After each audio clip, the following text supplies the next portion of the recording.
Hello guys and welcome back to Laps Around Dalaran. Yes, Happy New Year, Happy Holidays. Might as well say at this point, Happy Halloween. Happy Oktoberfest. How long it's been since we've last really uploaded on this channel. But we did want to let you know, although it has been a while, we're not dead. Although we feel dead. Yeah, I've been worse than this, the way I sound right now. I've been sick throughout the entirety of Christmas. It was so hellish. It was absolutely horrible. We were supposed to record this over Christmas, like get this done, maybe get this out on maybe the January 1st and then start getting all the PTR videos out. But we're going, this is the first day of really being able to speak. So we're doing our best. But PTR videos will be coming out shortly after this. We'll get them all out before the raid comes out. They'll be coming out over the next few days. Get out just like 1 or 2 spamming a day or something. Yep. So look out for those. But yeah, there has been nothing on the channel for ages. To no surprise, the reason why we've done that is just because we can't be asked. I'll be completely honest with you. We just cannot be bothered. No. Like, the game is so shit at the moment, and it's just not fun or fulfilling in any way whatsoever to upload shit where we're either, like, telling you how to do stuff like in our Mythic Guides or having, like, these discussion-style videos in the lads, because we have nothing nice to say. If we sat here and did a lad and we were talking about various things within the expansion, one, Blizzard aren't going to listen anyway because I don't give a shit. And 2, we're just preaching to the choir. You guys know why the game is shit. Yeah. I mean, Azerite system's fucked. The AP farm is just not fun at all. Alts are impossible to play unless you have loads of time to farm all the essences. There's so many... war fronts. What the fuck is that? Yeah. Island expeditions. What the fuck is that? There are so many things that are shit with this game. And instead of sitting here and just complaining about it like I just did there, but in a more long-formed and well-thought-out, maybe even constructive manner. Rather than just naming a system going, that was shit. What else? Instead of doing that, we just, it's easier for us just to not do it.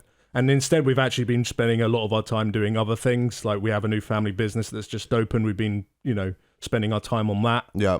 And it's just been nice to have a break from making videos. Yeah. And we are still playing WoW. I can't believe we are, but we are actually still playing WoW. It's only because of our guild, though. I think it's safe to say. Like, because we've got a lovely group of people in our guild, and when we're playing games, it's one of those guilds where you play the raid, and then afterwards you'll go play League of Legends or like Counter-Strike or TFT or whatever the hell you want to play. We're all playing. It's a good group of people that we all got, which is really, really nice. A rare thing to find sometimes online. So really, really happy with that. And I think, as you said, that's the only reason we're all playing still is because of those people. But just to kind of go back off of what you said, it's always just been a passion project for us. And when we don't have passion for it, we're not going to feign it. We're not going to sit here and go, oh, yeah, really looking forward to Shadowlands, which just looks like a fucking bunch of systems they should just put in one patch and not make us pay for, Like, we're not going to... We'll talk about Shadowlands later, I guess. Yeah, well, I've already given my feelings away by the sounds of it. But we just come back. Let's not be too negative, because there are some good things to talk about, and that is 8.3. There are some good stuff in there. There's some interesting systems they're putting in. Interesting being a very choice word, because I'm talking about the new corruption system. So they've removed Titan Forging and War Forging. That's gone. You're not getting any more item level increases on any of your gear. You can still get sockets by the looks of it. That can still random roll. And then you can get an item that you can also add a socket. Yeah, I think all items you can add sockets to. At least that was on the PTR at some point. You get that through the visions. You go through visions, you get currency, and then eventually, basically by the end of the expansion, once you're kind of done with Mythic Progress, all of your shit's going to be fully socketed, which I think is kind of good for an end of expansion It's a good way of nerfing the content as well. Yeah, exactly. And also it's nice to be at the end of the expansion and go, I'm done with my gear. But I'm not sure if that's going to happen with how corruption works. Yeah.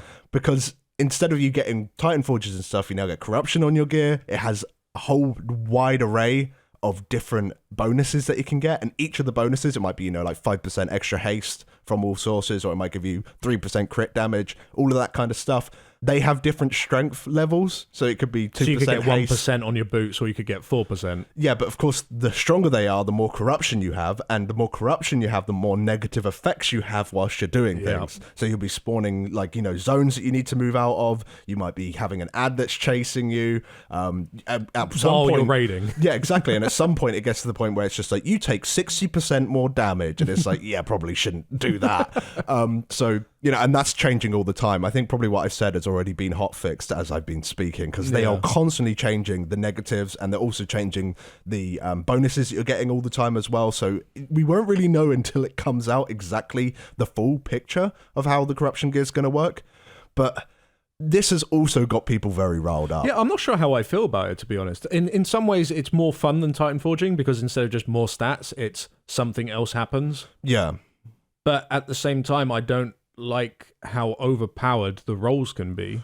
Well, crit damage especially, if you look at things like mages. I mean, if you get 1% and then someone else in your guild gets 3% or 4%, I don't know how high it goes. It might even go to 5. I think it sticks at 4 from the last time we saw it. Regardless, I mean, that's a big difference. Mm-hmm. You know, that's just as strong as someone having a benthic belt and you not having a benthic belt. Yeah. On, say, Zakul or something, which is a big difference. Yeah. So... Yeah, it's going to be very interesting, like, especially certain classes, as I said, like, with a mage... Like, if you're playing fire, you're going to want a lot of extra crit damage. And, of course, it's random. And what if you never get it? Yeah, you might never get it. And it's completely... That's the scary thing, is that this change, depending on how strong corruption is, because you can only have so much corrupted gear, and that will increase over the course of the patch, because your cape will get stronger by doing visions, and that makes it so you're more corruption resistant, so to speak. But say you can only have, like, 2 items, it kind of makes... nothing biz, because the biz thing now is the actual corruption effect that you're after. Only for some classes, of course. Some other people, you might just get, 4% extra mastery. Mastery's all right, sure, I'll use that. And it's on like a well-statted bit of gear. So it's a nice little bonus thing. So it's very peculiar. I have no idea how it's going to pan out whatsoever. And also the worrying thing is that what if you get really lucky first week and you get shitloads of corrupted gear, but you can't wear it? Because your cape isn't strong enough to actually deal with the amount of corruption you have. Yeah, so you can go and cleanse the item, and that will just remove the corruption from it, so you just get the base item, which is great. But that sucks. But then, I don't want to do that. But then I don't want 60% more incoming damage. You wouldn't be able to play. So that's super unlikely, to be fair. It's as I said, it's such a peculiar system. My gut says that they're just trying out something new, and... I think it's going to fail horribly, personally. I think it's just going to be irritating to try and find the pieces that you actually want.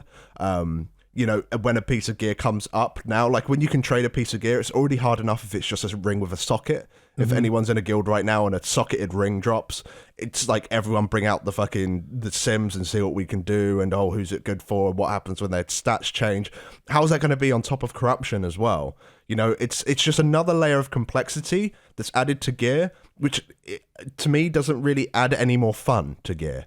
I don't know, maybe it will be fun where you might want to try and really push how much corruption you've got to make it so that the game's more difficult, but you're more rewarded for doing so. That aspect of it, I think, is kind of cool. But it changes your playstyle somewhat. Yeah, well, definitely. Like if you're on a fight, especially on a mythic fight, and you're desperate for that bit more damage, maybe it's a super good fight for warlocks. Maybe you're like, okay, warlocks, just go for a little bit more corruption on, and we'll try and help you through the fight with, extra spot healing, or maybe we'll throw cooldowns on you at some point. So but if you've already cleansed those items, the warlocks don't have the option to get that extra corruption. So to me, it feels like they're doing it the wrong way around. I feel that the item, when you get it, should have the corruption locked away, and you go and unlock the corruption. So it's a choice to get the corruption off of it. So that way it comes like kind of sealed up. You can use it as any old item, and then you can go to the Heartforge or Mother, however you do it, and say, okay, unleash the corruption from this. Have the option to turn it on and off. Oh, I don't think... once it's unlocked... Yeah, I think once it's unlocked, it should stay unlocked. Yeah, but what I'm saying is you can then lock it again. But you have the choice to do that. Why not? Then that way you can min-max your gear. That would be... And then as your cloak gets progressively better, you can unlock more and more as you like. Instead of just... You remove it, and then that's it. You have to wait until you re-loot that item again. And it has to roll well. And it has to roll well, yeah. Instead, you just turn it on and off. That would make it work better, I think. I think a lot more people would be happy with that. Yeah. It would certainly be more interesting. I don't know. It doesn't seem very Blizzardy, though, to give people choices, meaningful ones. That's true, yeah. So we've got to be careful about that. But kind of going into the raid a little bit, we're still talking about corruption gear, obviously. It's very interesting to see people die sometimes because of it. Like, you get that zone underneath you. That's one of the corruption effects you can get, and you kind of want to move out of it. There was a good few times that, like, I saw in Rathian, someone get hit by a breath, because they sidestepped the wrong way out of their zone, and of course they can only see it, so you just see a random fella just walking in a random direction and getting slapped in the face by a mechanic. It's like, why'd you walk into that? It's like, corruption. So it's going to be interesting to see exactly, especially the high-end guilds, how crazy they're going to go with corruption in the raid, because the raid itself has some pretty punishing mechanics if you're not stood in the right places, and a lot of the corruption mechanics really force you to kind of move away from things. Yeah, when we were PTR testing, we did the majority of the time we tell people to remove the corruption gear, so they had none whatsoever. Yeah, just so we could actually see like the fundamental mechanics of the boss, so you get an understanding of how he works, rather than completely stacking corruption and just dying within the first few minutes. But We did on some pools. We did say, yeah, right. Everyone put your corruption gear on, and you just see like random shit happening all over the place. Ads spawning, it's just mad. People running around, and there's a potential for like cheesing a bit. You know, like with Shadow Priest, like dotting the ads and getting like Twisted Fate procs and stuff. Yeah, I'm not even sure if that ad's still in. As I said, the corruption effects keep changing. Might have gone. Okay. Yeah, so it's all over the place. Yeah, it's. Because they really, really nerfed Shadow Priest as well, and I was wondering, have they done that because they can have perma Twisted Fate? Because they can just dot those ads. As soon as the little ad comes up, you just dot it. It's definitely going to be interesting to see exactly how people react to it. But overall, I think after like the kind of race is kind of finished, I think it's just going to end up, and maybe even during it, it's just going to end up with frustration over anything else. I think more. I can see that, but I'm actually going to give Blizzard the benefit of the doubt of it. I want to see how it pans out. Don't get me wrong, I want it to be good. We all want it to be good, but yeah. I've got my doubts. But talking more positively, we've been talking about it already. The raid itself. Yeah. 12 bosses. That's a big boy raid, definitely. Yeah, I can't even remember the last time we had this many bosses. I think it might even be Archimon tier. What was that? Hellfire Citadel. Yeah, I was just thinking that. Yeah, unless you want to combine Emerald Nightmare and Nighthold, but that doesn't count.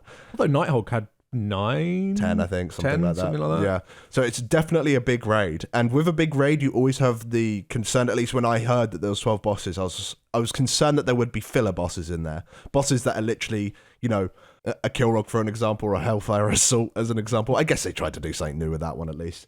And I think it's safe to say that this tier doesn't really have that many filler bosses. There's a couple of bosses that are maybe a little bit light on mechanics, but those bosses that are light on mechanics are trying something new, which I think is very, very cool.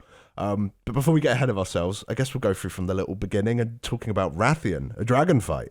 Yeah, I think the last time we actually had a traditional dragon mechanic style fight, one with a breath and a tail swipe. Emerald Nightmare, first boss?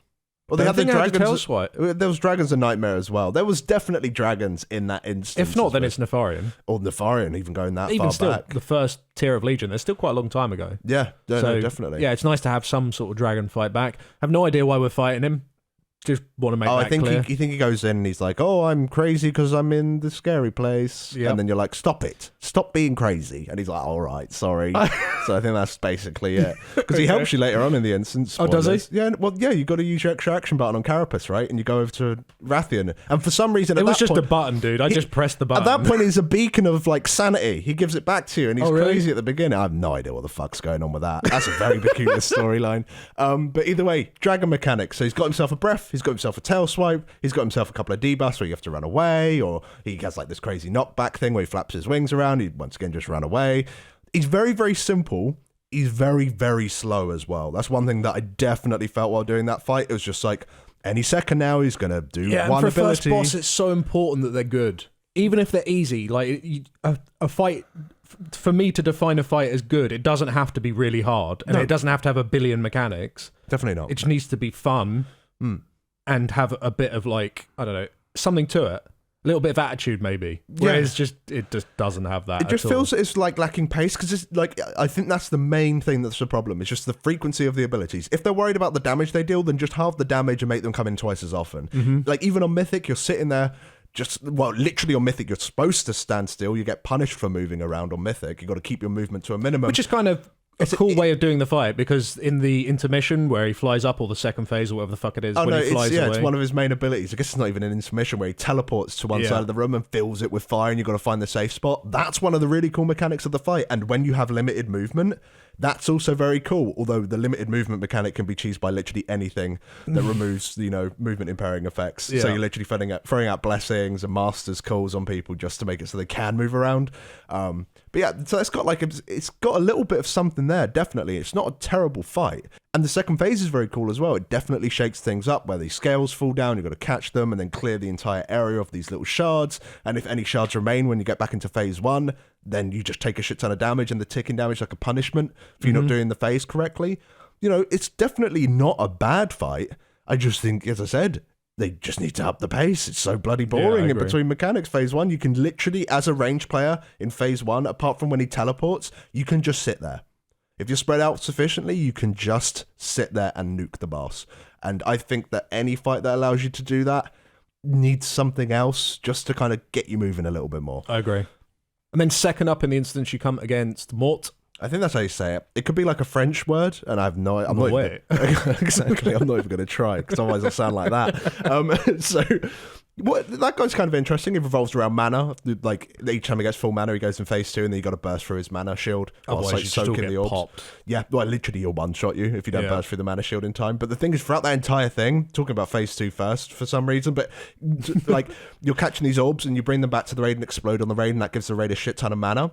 I was like, what can an arcane mage do on this fight? Because in theory, you could just sit there and just spam cast arcane bursts over and over again. And in theory, you don't even need to move during that phase. Like, it is a second boss, so it's going to be completely unnecessary, but I really, really want to see some crazy logs of arcane mages on that fight. Really popping off. Well, the thing is, all the damage you do is reflected back to you as well. Yeah, it's like scenario style. So you're going to need to heal the fuck out of that arcane mage. Similar to Scenarios, you remember when they had the pyro bracers and then the mage would just suddenly die when the thorns came up? That was brilliant. I love that stuff. It would be a similar thing. It would be very, very similar. The rest of the fight's kind of cool though. Just a bunch of zones you've got to like pop in and out of depending on what mechanic's going on. You've got to kill an ad and you've got to get that ad in and out of the zone to stop it from casting. But you can't keep it in there too long, so otherwise it's immune to magic damage. Basically, the majority of mechanics are try not to give the boss mana by fucking up and splashing damage onto people and just hide when you need to. So it's relatively simple, but it's got the pacing for it, definitely. There's always something new to do. It's not a boring fight at all. And there's some mechanics, like the knockback as an example. Oh, yeah, the black wings, Yeah. It took us a while to really work out that, in fact, it always targets melee and no one else. Yeah, it did. So we did have pulls where people were just getting knocked off the platform because they weren't reacting to it and shit, or they didn't have, like, they were too far away because it's, like, quite a big cone. They didn't have, the time to move away from it, and they're just thrown straight off the platform. But yeah, it's a really fast fight. It's fun. There's nothing wrong with it at all. I really like that encounter. And then the mythic version of it where everyone just gets a curse. Yeah, we thought that you'd need 7 curse dispellers for that. Because the entire raid gets a curse, you need to get rid of it in 24 seconds. So I was like, oh, right, okay. Think Council from Dazar'alor. It's that similar mentality of just perma-dispel over and over and over again. It's just like that. Except you can just go in the zones. Yeah, we didn't realize. We looked back on some of the footage and realized that the people that were stood within zones as the cast goes off, they didn't get the curse. So you can just run into the zones at any... In theory, you don't need a curse dispeller at all. Because that was one of the things I was going to complain about. Like, oh, god damn it. You're Blizzard making us take 7 curse dispellers to a second boss on Mythic. That's the craziest class requirement. And then it kind of clicked like, well, of course they wouldn't do that. The designers aren't stupid. So, But yeah, it's a good encounter. Yeah, definitely. Then you have 2 interesting ideas for fights back to back. We'll talk about Skitra first, and then we'll talk about Football Boss. So it's, basically, these bosses have no mechanics. They're very, very simple. Most of it is move from big spooky thing or, don't stand in shit. Yeah, put an ad somewhere, CC some ads somewhere else, yada, yada, yada. But let's talk about the interesting stuff because they're both communication-based fights and they're 3rd and 4th in the instance. So, like, if you're not using TeamSpeak, you're going to, or Discord or the in-game voice chat, whatever. Like, basically, this is really rough for pugs. I have no idea how they're going to do it on LFR. On LFR, I imagine everything will just die for you or whatever, or the mechanic would just not exist. With Skitra, when she goes into phase 2, a bunch of illusions appear all around the room. Half the raid will see one set of illusions, and the other half of the raid will see another set of illusions. And all of those illusions are in different spaces, apart from one. So Team A can see an illusion at one point, and Team B can see an illusion at the exact same point. So you've got to both find where your illusions basically overlap in some way. And you've got to kill that one. If you kill the wrong one, the raid dies. If you take too long, the raid gets too many stacks and will eventually die. And of course, you might still have some mechanics from phase 1 sort of happening at the same time. Such as the old men walking along. Yeah, the old men walking across the room. Yeah. And then you've also Which is also bound to the different phases. That's on Mythic. Oh, yeah, on Mythic, Mythic, it gets even more crazy. So basically, it's as soon as you get into that phase, you just got to quickly find out exactly where the clones are, and you've just got to communicate with each other. And then once you've found it out, you just annihilate it. So, and the thing is I can't find a weak aura that does it. We tried some out on the PTR, so when you see our video, you might see some weird weak auras like flashing about and stuff like that, but it wasn't working 100% of the time. So I'm not sure if someone's going to be able to weak aura it. Yeah, I mean, I'm sure they'll work out something. DBM eventually or Bigwigs will have something that will probably work as well. But it doesn't feel that necessary. All you need is just one person in one of the realms just to put down markers on top of where the ad was until it matches up with the other realm and someone in the other realm goes, yep, that one. It's the cross or it's the triangle or whatever. Tanks are always in different realms. So if both your tanks are vocal, they can do it as just let your tanks do it because they always know, tank A can always be different from tank B. So and they're probably most used to putting down markers as well. Yeah, that's true. So yeah, you just got to quickly mark everything and just find out where the ad is and kill it. But so yeah, that's an interesting idea. Yeah, really like that fight. The rest of the fight is pretty inconsequential. It's just got bits and bobs. It's just damage and just heal. So that's one of the fights that's kind of like, it feels like a filler fight in the instance, but they did something interesting with it, you know? They could have done something boring, and instead of finding the illusions, you had to, I don't know, fucking dance through a maze, or, you know, maybe just dodge a bunch of stuff whilst killing ads or something like that. But this one, you know, it's something new. And then the next boss, Xanesh, you fucking playing football. Yeah, so this fight, I would say, I wouldn't say it's necessarily my favourite, but I think that particular mechanic is probably my favourite in the instance. Yeah. So what happens is that 2 different portals will spawn, they look slightly different. One of them will spawn a ball, and the other one will spawn a goal. And the ball will then just fling out, and if it hits any of the pillars or any of the walls within the room, it explodes, and it's pretty much a wipe. Yeah. But what you can do is you can have players hit the ball, which will then fire it off into a different direction. So you need to have multiple players pass the ball, firing it between all of the different pylons that are up and making sure that you don't hit any of the obstacles in the room until you eventually fire it into the goal, which it despawns, and you can just continue the fight as normal. And as for the rest of the fight, there isn't really too many other things going on that make from it... like a soul, yeah, it's just very you're basic from things. The dark patches Very on the basic, ground. obvious things. So yeah, that is awesome. And on Mythic, you need to have different people do it each time, because eventually you get a debuff each time you get hit, which then prevents you from really doing it again. Yeah. So everyone needs to get involved with it on Mythic. And on Mythic, it's a lot harder. Yeah, they've got like set patterns of obelisks to make it so the there's roots way more obelisks in the way. There's so many of these pylons all over the room, and if you hit them, it is just a wipe.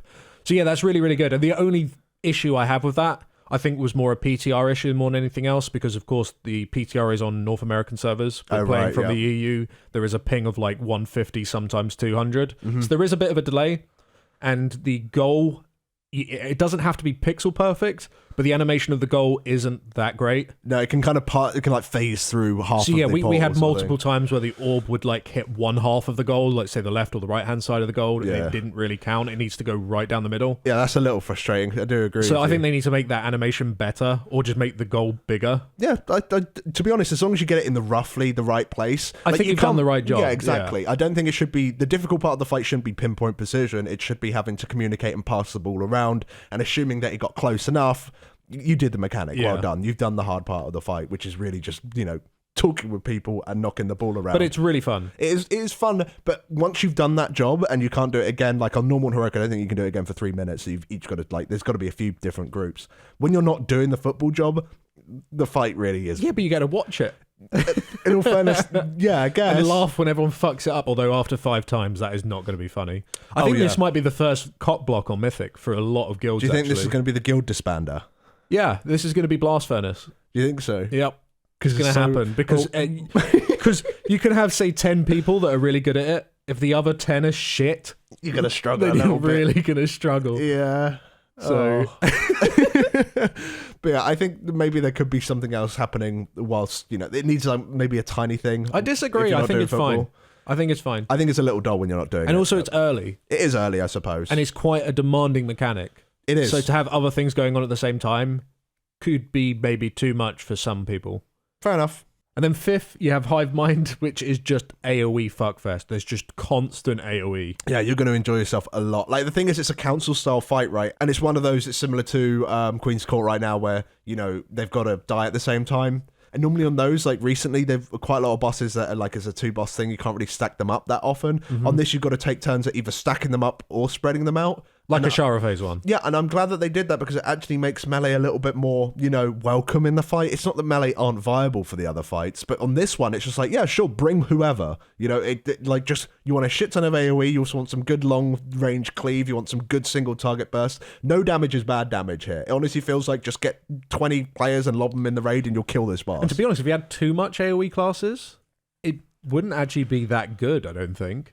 I think you just need like a balance in this fight. It's just all about having that single target burst, enough AoE so that the shit that's roaming around the room eventually just dies. So dot classes are really good for them. Yeah. And then all the little ones just get insta plowed by like demon hunters and DKs. Yeah. So yeah, it's a really interesting fight. And I think on Mythic, while we did the testing, it was probably a little bit undertuned. It felt really, really easy. Oh yeah, we need to kill it. And considering its place within the instance, maybe that's right. I don't know. Yeah, because the way that they've set up the instance, basically after the first 3 bosses, you then have a choice of going to 4 bosses. Yeah. So it's not like Hivemind is 5th in the instance. It's more that it could be 4th, you know. There's the choice of all of these different things that you can kind of go down. So you can more see it as like a tier 2 sort of boss in that sort of sense. And for where it is in the instance in that sort of regard, I think this would be one of the bosses. It probably is, right, thinking about it, I think this would be one of the bosses that people go to first. Considering you have a choice of 4, I think this will be like, you know, quite a lot of people's choice. I mean, it's not mechanically demanding at all. Oh no, a lot of it's like dodge spooky things. It's dodge those little things that fly across the room. The eggs or whatever that roll around. Yeah. Well, they come out of eggs, so they are eggs that roll around. So yeah, a lot of it is just a lot of self-play, a little bit of an interrupt rotation, and then just kill all the ads and stack up to funnel the ads and just control the ads. You know, it's great to see a fight where every single set of CC has its own sort of use on that as well. True. There's these ads that dart around. The drones or whatever they are. I think they're called darters, actually. Oh, okay. These ads that dart around, each time they dart, they do a shit ton of raid damage, and they can get stronger and stronger over time. So we had one of our warlocks at one point, because it was so low, the warlock kind of saved the raid by fearing it every time it casted. So it kind of just stood there doing nothing, and the warlock wasn't really doing any damage, but he did save the raid by doing that. So there's loads of little things available on that fight. Like, everything works. Just literally go in there, clusterfuck, kill it all, and it'll be a great laugh. So I am actually a fan of Hivemind. And then we have Shad'har, which you could also do. This is one of the fights I'm not a fan of, but once again, it is a patchwork fight, and you know what I'm like with patchwork fights. Yeah, I'm kind of the same. But at the same time, it did have a slightly different vibe to your traditional patchwork fight. The fact that it did have 3 separate phases that work slightly differently. Again, we say this every time whenever we mention a patchwork fight. As long as the damage requirement on it isn't stupid, and it isn't like Butcher first week in High Maul, or even second week in High Maul, I don't care. I'm happy to deal with it. Yeah, I guess you could argue that this fight is a lot more active than some of the previous patchwork style fights. Like, there's a lot of zones that you need to be dodging during phase 1, and then in phase 2, you've got these arcane orb style things where you've got to go and soak them. And then in phase 3, you've got a big poison that kind of grows out, and it kind of acts as like a pseudo enrage sort of thing, because the poison does a ton of damage. So you've got all those sort of things. Each phase does feel distinct, and you are doing a lot of movement and stuff like that. So part of me thinks it's not terrible. It's certainly not a bad fight. It's just because it's a patchwork fight and it is otherwise quite mechanically simple. I'm like, oh no, I'm far too upper class to deal with that, darling. You know, all snobby and that. It's not a shit fight, but it does feel like one of those fillers that I'm not that interested in. And I think I'd agree with you to some extent. But yeah, I don't think it's as bad as your normal patchwork style fight. No, definitely not. I think it does have enough to it to make it so it doesn't seem that shit. But I don't actually have anything else to say about it. Apart from that, to be honest, there isn't really much to mention. It's very simple. And then you have Drest'agath. This is a confusing ass fight. I wouldn't say it's confusing. It's not overly complex, but it's unclear what strategy is the best one. Yeah. I'd say that's the best way of looking at the encounter, because there's multiple different tentacles. Eventually, they all need to die. Some should probably die sooner than the other ones. There's some tentacles that are obviously bad for melee, and there's some that are obviously bad for range, so you kind of want to split them up. Yeah. Although sometimes maybe you don't. And also the tentacles keep respawning. They come in phases and they come in different combinations. Yeah. And each time the thing is the boss can't take any damage either at the same time until you kill a tentacle. When you kill a tentacle, it drops some orbs, and that will allow you to actually do proper damage to the boss. Yeah. The boss won't heal that damage up. So it's basically, it seems pretty simple that you put the melee on the tentacle that's like kind of shrouded in gas, and they kind of move around with one healer in there, and then the range kind of just go on the other tentacles and multi-dot them and all that kind of stuff. But it seems unclear as to when they actually want you to do damage to the boss. Sometimes there's a huge gap and we don't have enough orbs, and then sometimes there's no gap at all and we have a ton of orbs. It's just a little peculiar, and they never tested this boss on Mythic, so I couldn't really...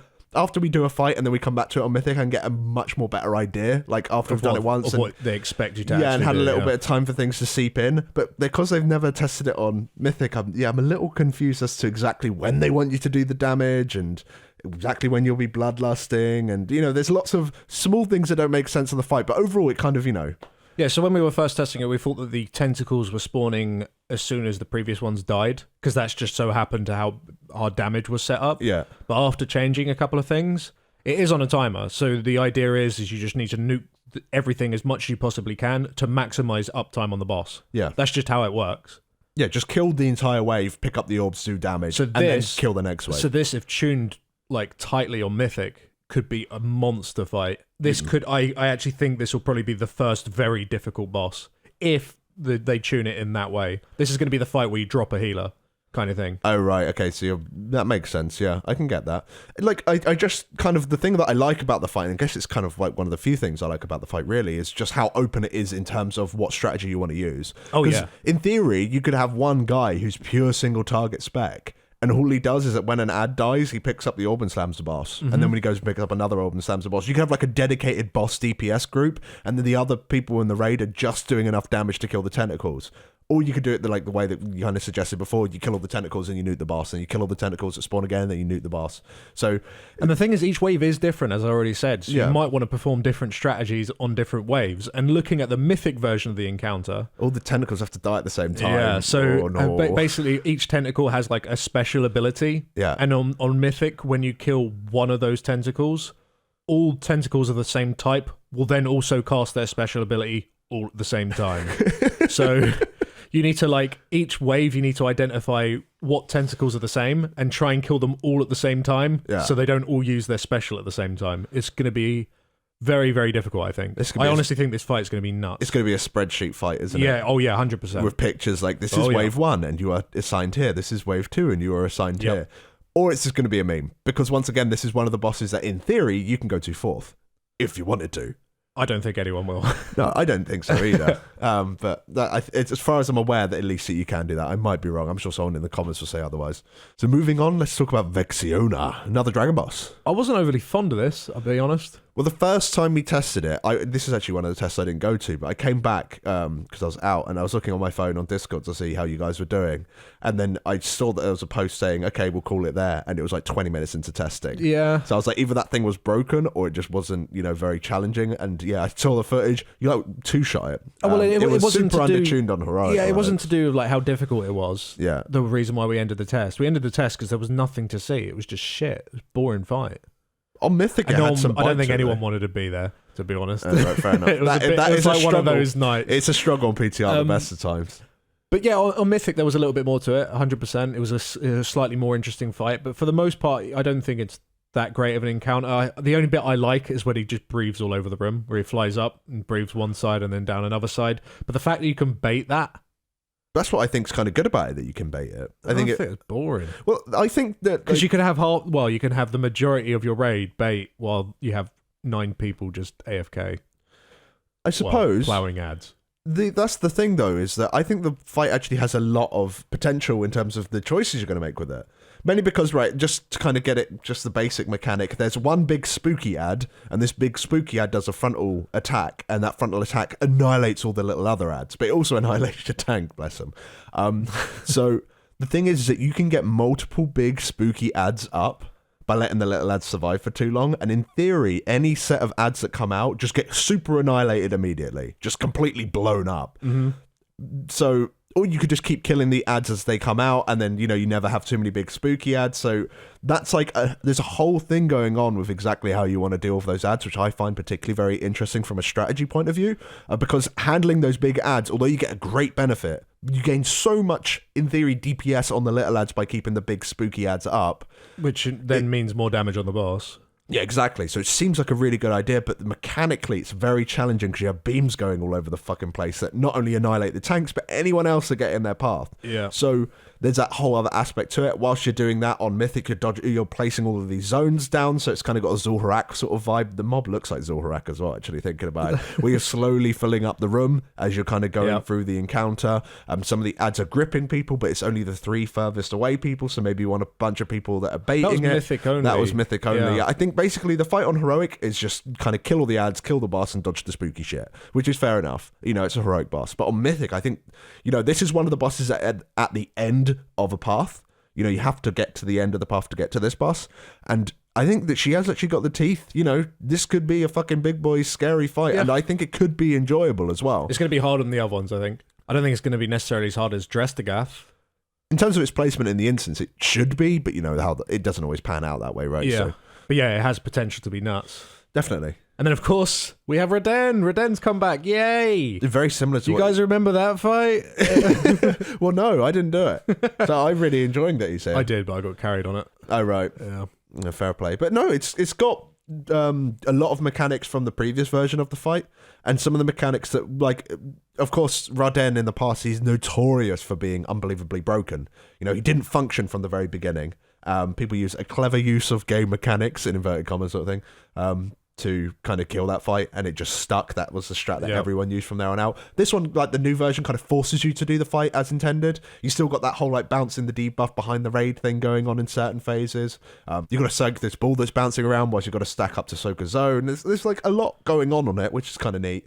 And then in the last phase, the boss just goes Super Saiyan and like increases his output by like 1 billion%. Like there's no raid damage throughout the entire fight, and then at the last 20%, the boss is like, "Oh, now you need healers." Yeah, pretty much. Yeah, which is really, really. I'm just assuming that's a tuning issue, but that felt a bit dodgy. But I think that's just literally bloodlust burn me. Yeah, definitely. You need to kill me before I kill you. There's a lot of bosses in this instance generally that kind of have that sort of vibe where the execute at the end does feel quite important. And then the mythic on Raden is, instead of having 2 orbs go towards the boss, you now have 3 orbs going towards the boss. That means he'll be empowered by 2 different orbs at one time. Yeah, 2 are guaranteed to hit him. As soon as you kill one, the other 2 go immune, and it's definitely going to hit the boss. So yeah, that looks hellish. That to me, that boss feels like for a good guild, like a really good guild, maybe a 50 pull boss. But I feel for the majority of people, that's like 100 pull boss. This one particularly, maybe even more. Without tuning, it's kind of pointless guessing. But no, I see what you're saying. Just in terms of how the mechanics work, because there's a certain overlap where you need to have a group stacked up, bouncing a debuff to the closest person, but they can't be too close. Whilst you've got the lightning one that is bouncing behind them at the same time on the 2 furthest players. So there's 2 like conflicting sort of ideas, and there's a way of doing that, but also there's disruption in terms of like there's mechanics that force those players to move, so it can't be 100% stationary and organized in that sort of fashion. So because of that one particular set where you've got the lightning and you've got the nightmare, which is the new orb on mythic, when you've got those 2 together, I think that's going to be the thing that's going to be difficult. I think that's what's going to wipe people, and I think just for a lot of guilds it's going to take them a long time just to squeeze through it. As I said, I think a good guild can chunk through it quite quickly. They know exactly, if everyone knows exactly how the movement works, then I think you'll be all right. Yeah. But it's going to take people time to learn it, and it wouldn't be surprising if it is at least it's just going to be pulls. Knowing 3 set rules. Basically, yeah. Well, yeah, because for each of the different phases. Yeah, because there's each, there's essentially 3 phases in that fight in phase 1. Yeah, exactly. And then the last phase has... nuke boss. Yeah, nuke the fucking boss before you there's die. A really good mechanic in the last phase, at least. This used to be what one of the orbs did, on Mythic. They changed what the Nightmare Orb did, but it increases your health, but deals like percentage health damage or something. But if you ever top the player, they instantly die. Yeah, so healers in the last phase can't top anyone to 100%. Well, it's only, I think, these couple of people with the debuffs. So it's not as bad. It used to be everyone. Right, yeah. So basically, don't piss off your paladins. That's a good thing they changed that. I didn't know they changed that. Yeah, don't piss off your paladins, basically, because they'll be coming for you on that fight. Yeah, fuck you, Leon Hands. Yeah, exactly. And this is where we start getting towards the good shit, in my opinion. So, Il'gynoth, the 10th boss. It's another... They just keep recycling bosses, don't they? Yeah, but, I mean, I guess it's completely different. It's got some callbacks to the original fight, but yeah, it's very, very different. I really like this fight. Even though it is super simple and there isn't a lot to it, I think this is the most fun I had testing out of any of the bosses. This is because I wasn't there for the heroic one. Yeah, well, you can be honest. But yeah, I just really like the fight. So mechanically speaking, it's very simple. The most part, phase 1, people get targeted by beams. The beam goo lasts forever. Yeah. But the room is massive. Mm-hmm. So you want to kind of make the most of your space by putting the beams towards the edges of the room, up against the walls and shit. We found out pretty early that you could actually send the beams through the boss, and you can't actually access that area because you get knocked back before you can go in. So what we do is we'd stand really close to the boss on one side, we'd put down a speed totem or use a gateway, and we'd run to the other. And then all of that shit would just be under the boss, where it doesn't hit any players, so it's completely out the fight. That seems like a really big counter. But at the same time... They kind of changed that on Mythic, though, didn't they? To make it so that, like... It was more difficult to execute. And the mind control kind of spreads, which you used to just be able to tremor and you can't anymore. Yeah, so on Heroic, every time the mind control came in, it was just tremor. Yeah. It's like, well, that was a charm effect, but that doesn't work on Mythic. Or at least on the Mythic testing. I imagine it won't work on Heroic either. Yeah, I'm guessing so. But yeah, that fight's kind of cool. It's like phase 1 you just play out that one phase. The first phase, very basic. You just nuke the living shit out of the boss. Eventually, he'll transition into phase 2. The 3 side rooms open up. There's a egg inside it or whatever the fuck it is. It's like an eye. And that will just spam cast. It's like a 4 or 5 second cast that will spawn an ad. Yep. That ad will chase down someone and just hit them and apply dots that really fucking hurt. Yep. And then that forces your healers to dispel them. So ideally you interrupt them to stop the ads from even spawning in the first place. Yeah. So to start off, you just need to like make these little subgroups to go and interrupt the opposite sides while everyone just nukes down the main one while moving away with a big circle debuff thing. But once you killed one of the eggs, phase 1 will start again, but ads will now continually spawn from that egg and it cannot be interrupted. Yeah. And you just repeat that until all 3 are dead, and then you just have the boss again for one final phase 1, except you have 3 sets of ads coming in. I think on Heroic it was every 12 seconds, and then on Mythic it was every 6 seconds. Yeah, it basically, I could be wrong. It's either 6 or 8 seconds. Regardless, there's so many fucking ads. it's a constant flow of ads. So it goes from like a fight which is relatively single target to a fight that is all about either constantly killing lots of spread out ads or somehow trying to figure out a way of getting all these ads together. Maybe you could do like a meat grinder strat where they funnel through the boss in some way, but they're all coming from 3 different directions. So it's not easy. It's a very good boss in terms of this is how like a difficulty ramp should be. You know, it should get harder and harder and harder as the fight goes on. You know, and I like that kind of thing because some fights, you know, there's just a chunk of difficulty, and as soon as you get over that peak, you know that the boss is just dead anyway. You know, like Gul'dan as an example was like that on Mythic where you had Illidan. Once you got past a certain point on Illidan, the fight was just over. And you just had to go through the motions for like a minute or whatever. Whereas this fight just gets more and more difficult as you go on. So yeah, it's going to be a toughie. I like that they used Il'gynoth again as well. I like that guy. Big evil tree. And then once you got through him, you eventually do get to the Carapace. You get to N'Zoth. You get to your Spine of Deathwing. Yeah, so this is, you have to have killed all of the previous bosses at this point. So all the paths now converge onto Carapace. This fight, apart from giving you a seizure on PTR, because they just really like those screen effects, like Jesus Christ. This fight was very, very interesting. And I don't want to go too long because we're going to have videos for all these bosses anyway, so we'll probably explain it. But a couple of the really key stick-out mechanics for me. One was the tentacle in phase 1. So a big tentacle slams down from the sky and loads of these... And the animation is awesome. The fact that it's a shadow. Yeah, exactly. That's what I was going to say. Some Looney Tunes style shit. The way that they show a zone, like if you look at like some games or even in WoW, sometimes it would just be like a big flashy area. A big red zone. Yeah, exactly. Yeah. And it's like, oh, move out of this. Whereas this, you can see the shadow blocking out the tentacle blocking out the sun and casting the shadow, and then it slams in that location. Like that's really, really cool way of showing a mechanic. Yep. And then you climb on the fucking thing. It turns into terrain. It was a little bit fiddly to get up there sometimes, depending on your class, but you go up there and you annihilate all the little things on its back just to stop it from spawning ads, and then it'll, slither away and you'll have to deal with it again. So that's a very cool mechanic. Yep. Phase 2 is a bit of a Gahoon callback to it, in a way. Yeah. It's a bit sluggish. Oh, God. Yeah, it is slow, in all fairness. So you kind of got one side, you're clearing loads of patches, you've got to kill the shit on the walls. Once you've done that, you want to go to the other side and do the same thing. And all this while, like the longer you're in that phase, the more health the boss gets. So the idea is that you do it quickly. The boss will heal so much anyway, it doesn't really matter. But you do want to do it quite quickly. It kind of leaves some options available where you maybe want to send 2 teams to kind of do it at the same time.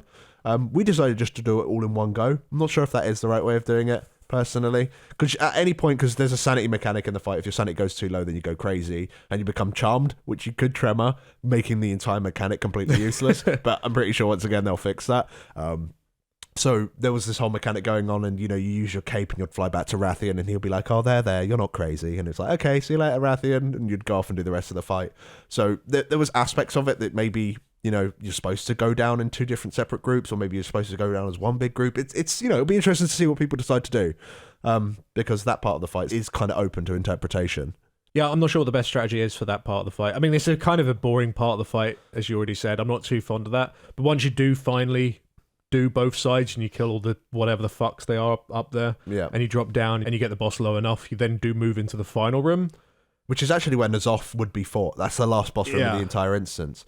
And once again, they use the tentacle slam mechanic again. Yeah, except there's fucking shitloads of them. Yep, there's no way of getting your sanity back easily. And this last part is literally just nuke boss. Yeah, and just kill the little ads that spawn. Well, with those little ads, they get a shield at some point that makes it so when you destroy that shield, you'll get orbs back that give sanity. So it seems like, we didn't actually do this when we were testing, but it seems like the correct strategy will be is to try and get all the ads together, CC them until they get their shield, and then kill them. Because you want the orbs from them. So that's going to be kind of interesting. Maybe try to gather them up with a mass grip into a mass roots, or, maybe just trying to kite them in some way, which is going to be difficult because there's a lot of other, tentacle slamming mechanics that are stopping movement. And there's a spread out mechanic as they come down as well. Exactly. So they're like forced in a way that they're spawning in a strange way. And of course, all that while you're trying to face the sanity. Of course, sanity didn't matter for us on PTR because we were just cheesing it, so we didn't really need to worry about it. But that does seem to be what the mechanic will be.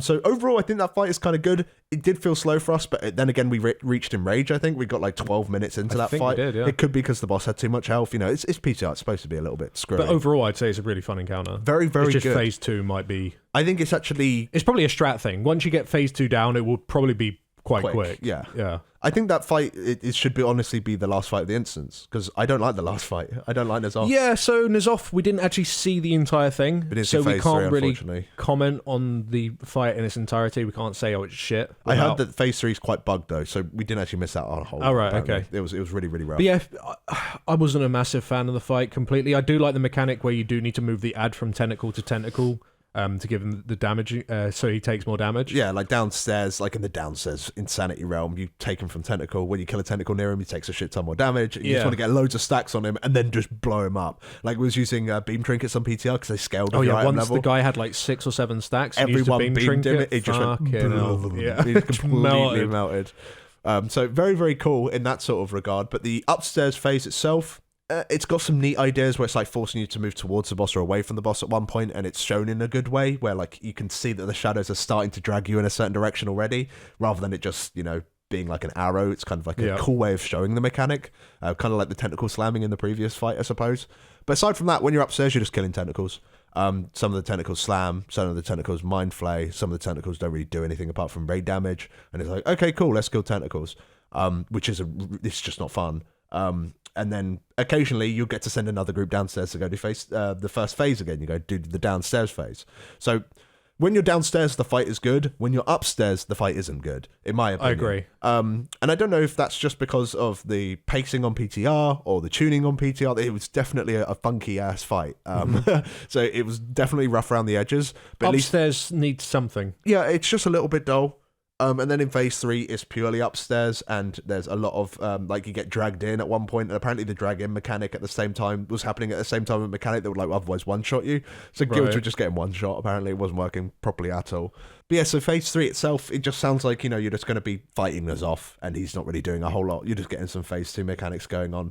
One neat idea in Phase 2, I suppose, you could argue, one of the upstairs mechanics that is kind of neat, is that you've got to go and stack next to your partner, and if you don't stack next to your partner correctly, then if you go near anybody else, and you start losing sanity. So you've got to try and leave a path for people who are paired up to try and find each other. That's kind of a cool idea. Because then it's like, it's not even that obvious that it's happening in the first place. You've got to be paying attention to that mechanic. Otherwise, you're going to really screw over your friends. But aside from that, yeah, it's just tentacles. And I don't think that's good enough for a last boss, really. I kind of agree, actually. Looking back on it, I think the only reason why I did like the testing is because I went down so many times. Yeah. I was down most of the time.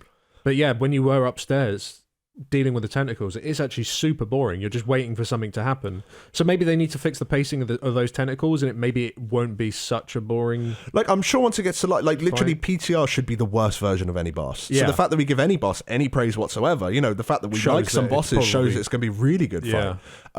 So with a last boss having issues, that's to be expected. If it was on PTR and it was, like, solid, like, nothing's working properly on PTR, let alone the pacing of some fights. So hopefully they can see that the boss wasn't very good in Phase 2. Maybe a lot of people, they're saying that it wasn't that great. So when you're upstairs, they'll just change the pacing. They don't need to necessarily add mechanics, just need to give you a little bit something more to do rather than run from tentacle pack to tentacle pack. And also there's like fuck all to heal. Yeah. That was a big complaint from our healers. It's like nothing's going on. Give us something to heal. So I don't know if they can add like some ticking damage or some bullshit, or make those tentacles actually do something. I don't know. We'll find out, I'm sure. But yeah, it's a little bit of a letdown if you look at anticlimax in a way, yeah. It really is, yeah. And I hope that doesn't become the case, because the rest of the instance, for the most part, I mean, there's maybe Vex was probably the only boss I didn't really like testing that much. And I was actually a fan, so... Yeah, you like Vex. But everything else, I think is awesome. Il'gynoth's probably my favourite. Carapace is right up there as well. And the football boss, that's fucking awesome as well. Football's going to be a think guild it's so killer funny. pug. Like they put the 2 pug killing bosses at the beginning of the instance. Like how evil. At least with Mecha Talk, they waited until like 7th or whatever it was before they started ruining everyone's day. Like you're going to have to get on voice comms for those bosses unless there's a weak aura that kind of fixes it. Or maybe on normal mode it's way more forgiving and you can kind of bounces off everything. Yeah, you just kind of get on with it. I'm sure you might be able to nuke through because I can't wait to see the bull boss on LFR. Because they'll keep the ball. It's already been tested. We just didn't go and do it. So that's going to be shame. that's going to be something that we need to look on at. LFR. It's going to be great. If they keep the ball in and it just bounces off everything, it just does like a small amount of ray damage. Well, that's probably what is going to happen. You probably can solo it on LFR as well because it will move slowly and you won't be punished for multiple hits. But either way, that's the instance. And I think we have a lot to be excited for in Ny'alotha. Like, when you hear us complaining, like, oh, this needs to be, faster, or the tuning was off on this, or was a little bit bored there, that's to be expected. They're PTR bosses, and if that's the only thing we can complain about, that's a really good sign. There's been PTR tests in the past, like, take the Paladin of Light, Champion of Light encounter in BOD for the first thing. As soon as we saw that, it was like, this fight is terrible, it needs fundamental changes, and we're not going to enjoy it. It was like scrap the boss, and it would make the entire instance better. And when it quite came to life, it was that case. But then we might look at another boss that we maybe didn't like as much. Maybe it was, the Stormal Blockade as an example. And it was like, oh, that little thing there didn't really feel right, or that little thing there didn't really feel right. And then when we got to it, it was a really good boss because it was only the little things that needed fixing. And it does feel like that for the entire instance, which is really good. There's some simple guys in there, but that's fine. As long as they're short and sweet, then no complaints from me. And yeah, I'd agree with that, to be honest, for the most part. I think it does have the potential to be the best raid coming this expansion. It's not like the raids this expansion have been that shit. I mean, if you compare them to previous expansions, they're probably on a similar level. Sure, there has been some really annoying fights and shit fights, like Jaina as an example. Although that might on farm as well. Gahun on farm was really fucking annoying. There have been a couple of annoying bosses, especially last bosses. That seems to be a reoccurring thing, actually. I really hope they don't make N'Zoth shit. I really hope that they make that shit interesting. Hopefully he's like a Xavius. So Cenarius is Carapace, and then once you get to the last boss, he's kind of like, oh no, don't kill me. And you just slap him. You slap him in the face, and it's like, thanks for the loot. I hope that's not the case, because that's shit. I'd rather have that than, have like another Gahun situation where it's like, oh, we can't do it this week because we haven't got our 4 warlocks. Like, that kind of stuff. Well, I mean, at first glance, it doesn't look like that'll be the case, but who knows? Who knows what will happen? So yeah, you should be excited for the raid, and anyone that is considering playing 8.3 and you've been managing to put up with the rest of the shit that the expansion has thrown at you in terms of like the requirements for raids with doing essences and farming AP and shit, I would say it's probably worth playing it. Yeah. I would say it's probably worth playing out this upcoming raid. I think it might just be good enough. But if you quit at the start of the expansion because you just really hated how AP was working and you hated the idea of Azerite armor and shit, do not come back. The game is not being fixed. No. Do not come back. Do not give Blizzard your money. And it feels really weird, like kind of talking about Shadowlands in a way, I suppose, is that a lot of the fixes that they're trying to implement is just Shadowlands. You know what I mean? Pretty much, yeah. So a lot of the things that can fix the game right now, most of them are system changes. It honestly feels like, and this is coming from a naive point of view, right? I'm not a game coder or anything, but it feels like a lot of the things that they can make the game better, it's just like, oh yeah, that'll be coming out in Shadowlands at some point in 2020, and you have to pay us for it. And it's just like, how about you just make a good game in the first place? Like, it feels like a lot of the changes that they could make are flips of switches, and it will make the game better. Of course, Shadowlands has got some cool features coming out. Don't get me wrong. I'm not saying, that it's just all a systems update. But a lot of the things like, reducing RNG from your Mythic Plus chest, that like even that alone just feels like that's something that you could just switch on. Just add the new UI right now. Exactly. And just things like that, man. It just they like got all these like cool new features that just feels like it should be in a major patch. I mean, with Shadowlands, I guess we're moving into that topic now. I suppose it's gonna be a long one. With Shadowlands, at least how I feel is that it's probably the most important expansion they've ever announced. And I don't say that for like lore or storyline reasons. Although it's very cool. Yeah, I'm sure there's cool shit going on. Upside down ice crown. Let's do it. I don't know what's going on in that That's going to be the last aspect raid. of the game. It's just going to be really difficult to navigate. Like, just get into the boss is going to be the hard part. And to some extent, I don't think the raid quality is even going to be that important either. The reason why I say it is the most important expansion is because BFA was just such a failure. I mean, I'd love to see the sub numbers right now in BFA. I really, really would, because if you took away the classic guys, I'm sure it's the lowest it's ever been. Could be. Obviously, Classic brought them a huge spike. But the sub numbers, I'm pretty sure, they're the lowest they've ever been. I've never had so many friends who've played the game who've just bailed out. So many guilds have disbanded as well. And it's not because, I hate playing with you lot, I'm not playing anymore. It's more, we're not enjoying the game. Even fucking like Scrub Boss is an example. They just up and left. We're out of here. See you later. Yeah. And the scary thing is that the amount of expansion buys that they get every single time, because there are so many people that are sort of loyal to the franchise. I mean, look at half of our friends that we've known almost since school. Yeah. They will always buy the WoW expansion. They'll play for a month and then they'll quit. Yeah. And that happens every single time. So even if the sum numbers do eventually hit rock bottom, which maybe they're at now, they essentially can have a business model of releasing a shit expansion with shit content and announcing shit things like Warfronts and Islands and trying to put them in a package that sounds exciting for people when really it's garbage content. And they can just do that over and over again. And that will work for so many expansions. Maybe that is their plan now. Let's release BFA every single time. Oh, God, please don't. I don't think people can take it. Eventually, people won't take it, and they will stop buying the expansion, which then will then lead to them making the game potentially, this is really dramatic, potentially free to play. I don't think it'll be free to play. And if it does go free to play, that will completely change their business model, how they'll use the store. They'll encourage people to buy things from the store all the time, which isn't going to be fun for anyone. I'm not saying that will happen. I think you're being a little bit of a doomsayer. Yeah, I am maybe a little bit. Fucking ringing the bell with the sandwich board. I'm just saying that could happen. And that's why I'm saying it's important that Shadowlands is a success. Basically, if Shadowlands doesn't do well, you think the entire game is just going to go down the toilet. Yeah, it could be the start of the end. You could say that BFA is start of the end. I think BFA, yeah. It's the you could say BFA was start of the end. And we've always said no game will ever kill WoW. The only game that will ever kill WoW is WoW itself. Maybe that's happening right now. Yeah, no, it certainly is. It feels like they're shooting themselves in the foot, honestly, because there's so many things. There's so many small things that they can do to improve the game, and it always feels like they've always been like this. They've always so slow to react to these things. It feels like, oh no, let's just see how a system plays out.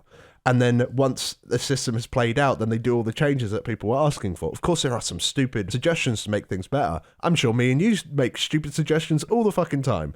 So never. Never. But you know what I mean? So just for, even with legendaries at the beginning of Legion were a complete shit show, and then it's only towards the end of Legion where everyone could actually get all their legendaries, and maybe you could start sending them to alts and stuff like that, where the system really came into its own and it started to be good, Yeah, once everyone had already got them all. Exactly. So it wasn't the attaining of legendaries that was good, it was actually having them and using them really as another talent slot. That's what kind of made Legendary so interesting, and having the combinations of them. But once again, Blizzard didn't want you to do that because it would make it so you would play less. It's all about the engagement charts. How many hours did people play? They're the numbers that they need to give to their shareholders in those bloody meetings that you see, the calls that they do.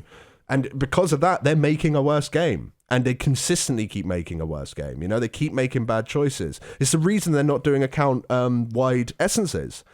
Because they think that if they give account-wide essences, people will start playing less. I think completely the opposite. If you give account-wide essences, I'll start actually fucking playing my alts. I'm not going to start playing my new shaman. Sod that, because I have to go and do all of this random shit to make it so we can even function properly in comparison to other people. Power is always comparative. You've always got to be just as strong. You're not going to be the drag on your group. And because they refuse to do these simple things that really are just huge quality of life improvements for people, because they're scared that people will play less, which means that they can, have that number of engagement or whatever the fuck it is, then they're scared to do it. So how about making a good game? If they made a good game in the first place, then lots of people will play it regardless. If expansions continue to be like BFA, I 100% will stop playing. I've made that clear already, I think. Yeah. Like, if Shadowlands is going to be shit, there's no way I'm going to play it. They might as well just go down the road of re-releasing old expansions, quite honestly. Sure, they might not be as successful as Classic was. Obviously, Classic was the original game. Yeah. It was what people admired, it's what people would talk about. So everyone wanted to go play it. A lot of people have tried it, and it seems to still be going quite strong. There seems to be, still quite a lot of people playing it. I'd definitely play an MOP or a WOD private server. Absolutely, I'd play them. Because the content in them, sure, there was fuck all content, but the raids were really good. And the requirement that you needed to do to actually get into a mythic raid was 0. Well, there's little bits and bobs, like the legendaries. Remember the legendary ring quest? Oh yeah, but you did that passively within the raid for the most part. Not as an ult, you didn't. Yeah, not as an ult. But you get what I'm saying. Obviously, they're not perfect expansions, but for me, they're probably the best expansions they've ever released, because the raid content was really fucking good. And the amount of things you needed to do outside the raid was very close to 0. And I'm not saying 0 is perfect. It really isn't. It's an MMORPG at the end of the day. I don't expect you to go from level 1 to killing the last boss in 5 minutes. You do need to do other things. I understand that. I get that. But what I don't want to do is what we're doing now with the whole AP shit. Basically, there needs to be a middle ground. But it needs to be a fair middle ground. So it needs to be a system where you don't have to log in every single day. Or if you don't log in that one evening, you don't feel bad the next day because you didn't log in. Which is exactly what you have now. If a new tier is about to come out, which is going to happen to us in a couple of weeks' time, and you don't farm AP on one particular day, and you miss out an entire day's worth of AP, the next day you feel like a dickhead.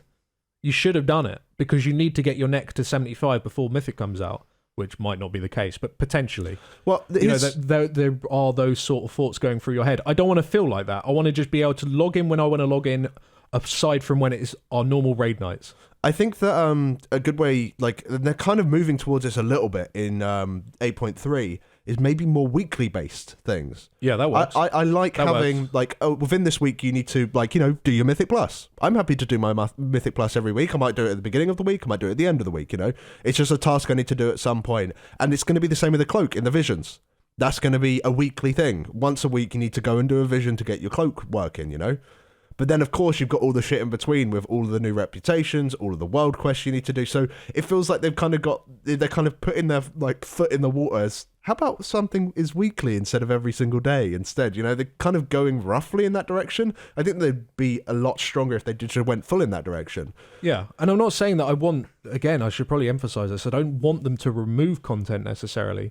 I mean, if they said that there's going to be Islands next expansion, and there's going to be Warfronts next expansion, and there's going to be challenge modes, and Mythic Plus, and this Mage Tower thing coming, which we'll talk about in a second, and all this other shit, but none of it is going to be mandatory in any way for you in order to get into a raid, apart from Mythic Plus, I can understand, because of the gear rewards and shit that comes from it. Yeah. But, maybe you get cosmetic rewards from it, or some shit like that.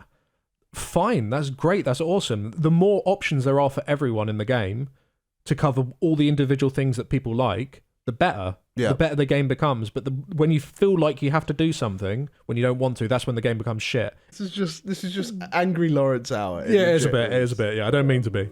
But yeah, with Shadowlands not available yet on the alpha, it's really hard to say whether or not it's going to save the game. But of course, we did see BlizzCon, we watched BlizzCon, and we do have some information from that as to what is going to be coming out in Shadowlands. And we can see what direction the development team has taken the game. Initially, I'd like to say it looks better. It looks good. Maybe.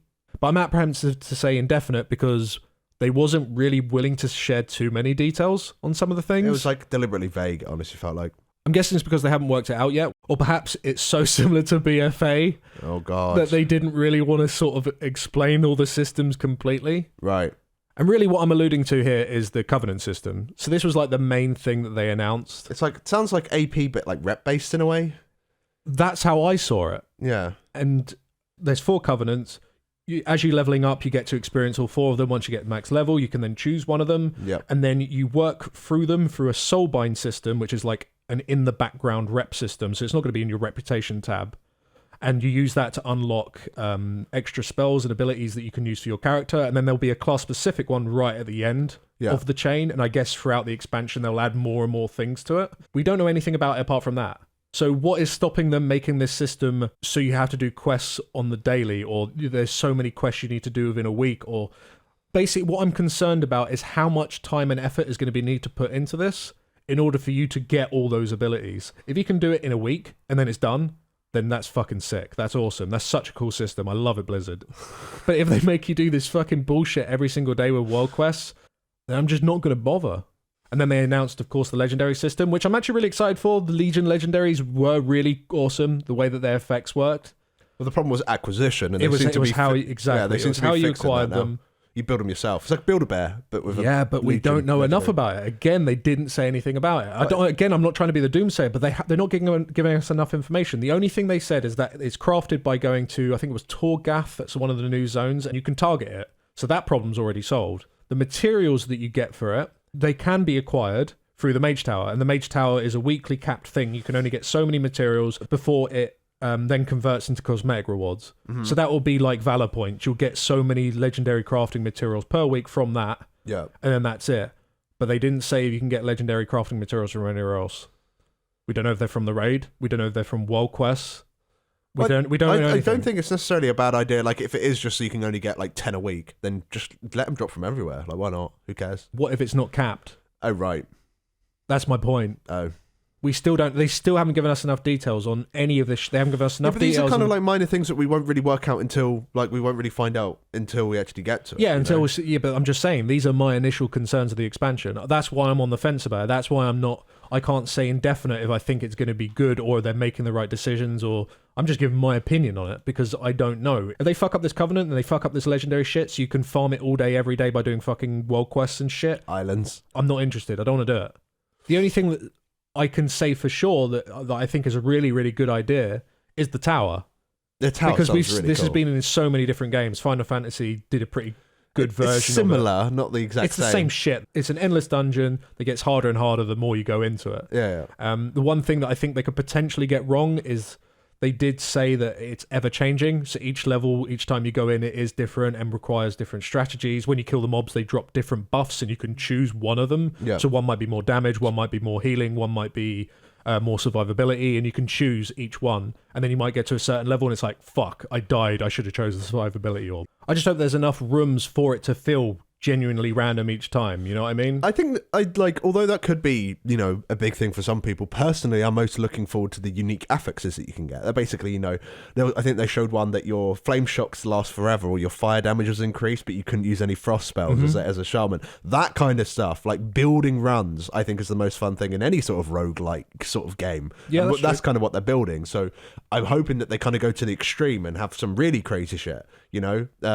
maybe, instead of having one pet as a hunter, you can choose, you have 12 pets now, but you can't auto attack or something. I don't know, like those sort of boons all over the place. It's going to be really, really cool. It has huge potential. So I'm hoping that they kind of go off the wall. I hope some things are completely busted. I hope some things are really bad, and that's what you learn. That's what a roguelite sort of experience is supposed to be. Like, you find your play style and build it out like that. And as long as it isn't too difficult and it's quick enough for people that don't like the experience that they can just kind of get it done on a weekly basis. Might take you 10 minutes to get to the cap, and it's like, fine, I'll just do it so I can get my reward and get out of there. But for people who really like it, and I'm really looking forward to this system, I want to be able to log in and spend like 6 to 10 hours a day in there, thank you, and still really enjoy it. I know that's a lot to ask, but that kind of deal where I can just go deep into roguelites, like Binding of Isaac. I've got like fucking 450 odd hours in that game, and it's, it's a similar sort of system. So I think there's a lot of potential for that. And I just hope they do it right. I hope they put a lot of resources into making it work. Yeah, well, I think that's one of my biggest concerns as well. Don't make it a flop like Islands, where it feels half baked. Yeah, exactly. Yeah, because if you think about it, Islands could have been really cool. Yeah, there's loads. It's a cool concept. Yes, but they just didn't execute it at all. It was just garbage. I think just to kind of summarize your kind of concerns by the sounds of it, kind of listening to you over the last few minutes, it does definitely feel like you're just worried that although they've said they're removing AP, you just don't want the new things to just be a replacement for AP. Yep. And I completely agree with you, and I think the majority of the community kind of agrees with you as well, from what I can tell. It's just, you got to be, we just don't want it to be kind of like having the wool pulled over our eyes and say, it's not AP, it's a covenant, and you get artifact power. I mean, the goo of the gods to feed them and all this sort of shit. Like, no, fuck that. Just, we want something different. The game needs something different, because it definitely right now the systems that they're using aren't working. So let's hope, fingers crossed, that they actually listen and act quickly, because they haven't done it so far. But aside from that small concern, there are a lot of cool things that are coming in Shadowlands, like a lot of noteworthy things, such as the new leveling system. The fact that I could be wrong, but it seems like you're put in a new zone from level 1 to 10 where you basically learn how the game works now. No, from what I can tell... It's like what did they call it? I made a note here somewhere. Introductory Voyage. Right. From level 1 to 10. So is that just like a starter zone? That's what I gathered from it. And then from 10 to 50, that's where you go, and then from 10 to whatever 50, expansion you can go wherever you want. That is so good. I really like that. That is so good. Each time you level up, it's like, I'm just going to do the entire Wrath, or I'm just going to do Cataclysm, or I'm just going to do... this is going to be fun. Yeah, the one thing that I do ask of them, though, make it so once you've done the level 1 to 10, whenever you make a new character, it's level 10 from the start. Oh, right. That makes so much sense. Right. Hopefully, it doesn't really matter if the first few. Well, why would you want to do the introduction? Once you've done it, it's teaching you how to play the game. Once you know how to play the game, you don't need to do it again, do you? I suppose. And it shouldn't be a mundane thing, leveling characters. The fact that you can choose those is absolutely awesome. Well, it certainly makes leveling a lot better. Oh, yeah, and apparently there's a mini dungeon in that 1 to 10, so you get taught how to do a dungeon. which is kind of cute. Well, I'm actually really looking forward to this. I think it's just such a good idea. This is going to be the best part of the expansion, don't you?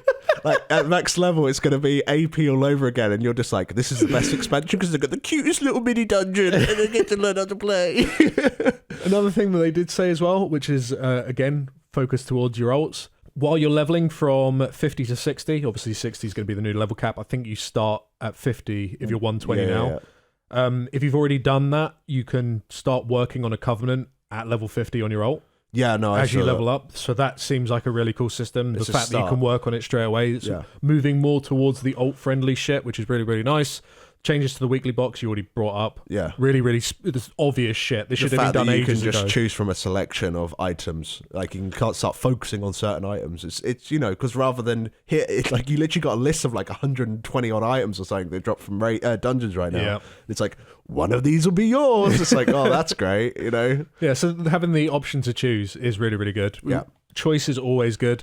And they also hinted towards, this I think was quite interesting, they hinted towards how instead of focusing on classes specs, they're going to focus on the class as a whole when it comes down to redesigning them a bit. How much they're going to redesign them, I don't know. Obviously, the last time we saw something really major with classes was the start of Legion, where they just did a massive class overhaul. They just changed every class. And you could argue in BFA if they did some big work as well, yeah. But it kind of in the wrong direction personally. But I would agree. Yeah, the classes right now, I mean, that's why I think this is probably a good thing, because the classes right now, I wouldn't say they're necessarily all boring, but there's aspects of them where you feel like something more should be happening with them. It feels like if Legion Legendaries existed now, it would fix that problem. Or you just need your artifact ability again. Not for every class, but for some classes, it just feels like if I just had that one more thing, then my class would, like, the rotation would just feel better. And I feel they tried to fix that somewhat with the essences they added, like the ones that aren't passive, the ones that you actually need to press. But the thing is, you press them like once every 3 minutes, some of them. I think the beam's still the best one. The Azrael I agree. Yeah, I think it's the most fun one. I don't know if it's not the best one in every situation, but it's definitely the most fun one to actually use. So those aspects of the expansion, looking at it first glance, they're all really positive. I think they are really good things, but again, it's just, oh my god, what are they going to do with the Covenant? How shit is the Legendary system going to be? If they're fine, I'm in. If they're not, I'm out. Yeah, I think it's going to be That's just how I feel now. It's going to be a very important part of the expansion, so they do need to do it right. Yeah, but until they come up on an alpha build or beta, we won't know. While they still remain relatively quiet about Shadowlands, we're not going to know. So we can only just hope that they get that fixed. But yeah, that pretty much brings us towards the end of the video. We've been talking fucking for ages now, actually. Yeah, we have. Thank you very much for watching, guys. There will be PTR previews of all the bosses coming out over the next few days, so keep an eye on the channel. I'm going to go to bed now because I feel like shit. Yay. And all this talk of BFAs just made me depressed. So we'll catch you all in the next one. Thanks for watching, guys. Take care.